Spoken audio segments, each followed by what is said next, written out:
Bueno, hoy vamos a hablar sobre las principales patologías benignas de la mama y estas las vamos a dividir principalmente en tres grandes grupos. El primero son los trastornos inflamatorios, luego las lesiones epiteliales benignas y por último los tumores del estroma. Del primero que vamos a hablar son los trastornos inflamatorios, que estos afectan principalmente al tejido glandular o ductal.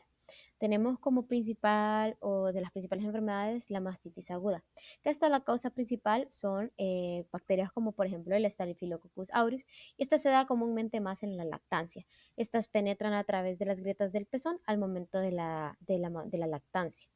Eh, que ciertas manifestaciones clínicas son dolor mamario intenso, eritemas, aumento en el calor, ya sea el calor local y principalmente edemas. En algunos casos puede llegar a dar fiebres, pero estos principalmente son en cuadros complicados que hayan avanzado incluso a la formación de abscesos.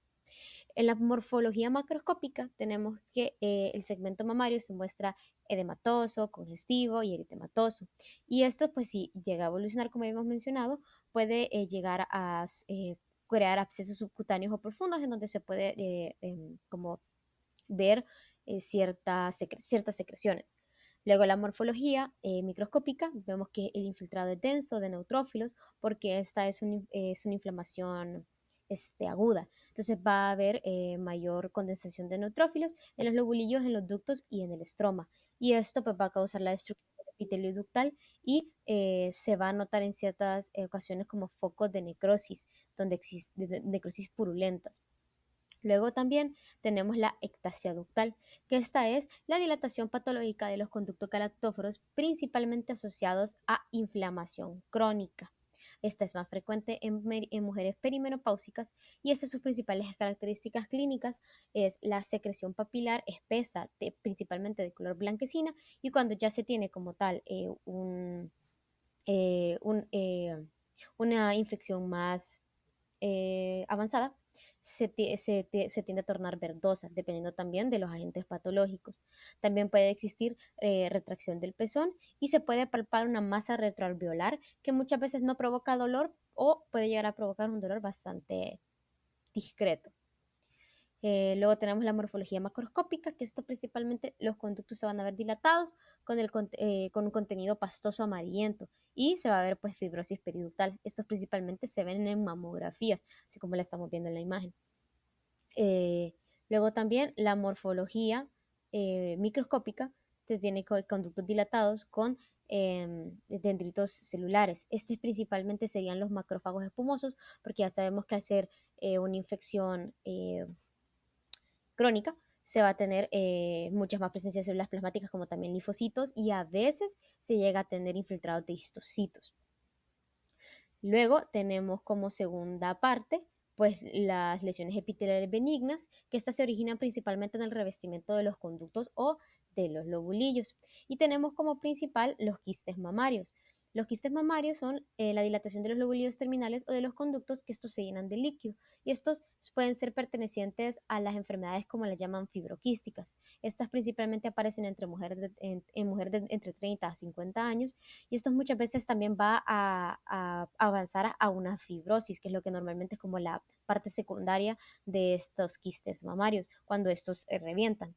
La parte clínica o las manifestaciones clínicas son que se van a presentar nódulos móviles, bien delimitados y sensibles ante la menstruación, por ejemplo, o ante el estímulo hormonal, como lo pueden ser los estrógenos principalmente.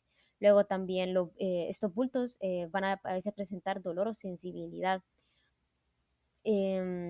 Hablando de la parte macroscópica, se entiende que son quistes únicos, pueden ser quistes únicos o múltiples, que en la mayoría de casos son múltiples, y van a tener entre 2 milímetros o incluso llegar a presentarse en tamaños de varios centímetros.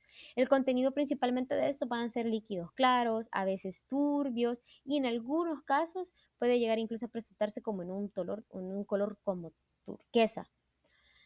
Microscópicamente hablando, el epitelio se va a hacer plano y con las células van a tener como un núcleo más redondo y el citoplasma se va a convertir como en granulado o eosinófilo, que está pues aquí va a existir una fibrosis pues alrededor del ducto como tal y puede en algunos casos llegar a presentar calcificaciones.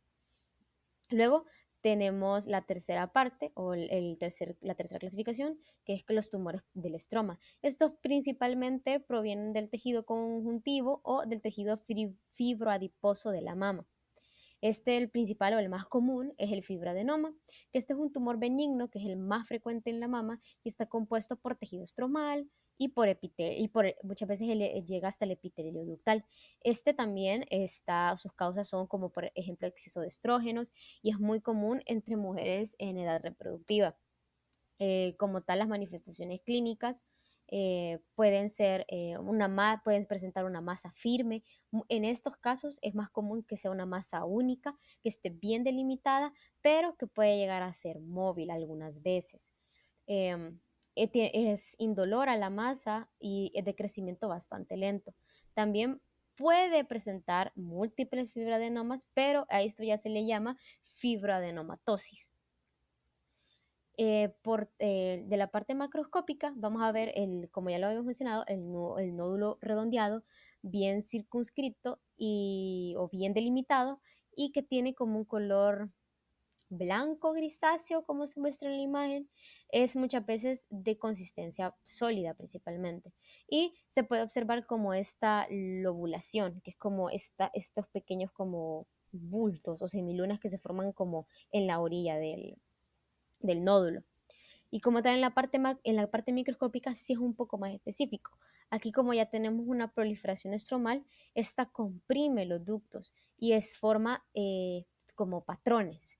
Por ejemplo, uno de los patrones que forma es el patrón intracanalicular, que es que el estroma comprime los ductos y crea como ciertas hendiduras que son alargadas. También crea otro tipo de patrón bien específico que se llama el pericanalicular, que el estroma ya no es comprimido, sino que principalmente rodea los ductos, pero no llega como tal a deformarlo. El estroma rodea los ductos. Y el epitelio ductal se ve conservado muchas veces. Entonces, esta característica del epitelio conservado es lo que muchas veces nos va a diferenciar de lo que ya podría llegar a ser ya un carcinoma. Entonces, la clasificación en general, ¿por qué se da? Porque también depende del tejido al que afecta, ya sea al epitelio, como lo hemos mencionado, al estroma o a las glándulas como tal. También estos dependen del riesgo de malignidad. La mayoría de estos no aumentan como tal su riesgo de malignidad, pero como por ejemplo en otras hiperplasias sí lo pueden hacer, como por ejemplo en la clasificación de las lesiones epiteliales benignas o incluso algunos tumores de estroma pueden llegar a tener un riesgo mayor. Y pues por el tratamiento cambia. Si por ejemplo las inflamatorias requerirán antibióticos porque son causadas por bacterias y los quistes pues requerirán pues más seguimiento o en su caso extirpación. Y en resumen, pues todas estas patologías que son benignas son muy frecuentes, aunque estas no son malignas, es importante saber identificarlas y reconocerlas para poder hacer esa diferenciación entre lo que puede llegar a ser un carcinoma, que ya es un cáncer. Y pues claro, muchos de estos afectan a mujeres en edad fértil o mujeres que incluso tienen como que tienen predisposición genética a estos. Entonces, claro, nos permite manejarla de mejor manera y pues evitar algún diagnóstico erróneo y dar un tratamiento más adecuado.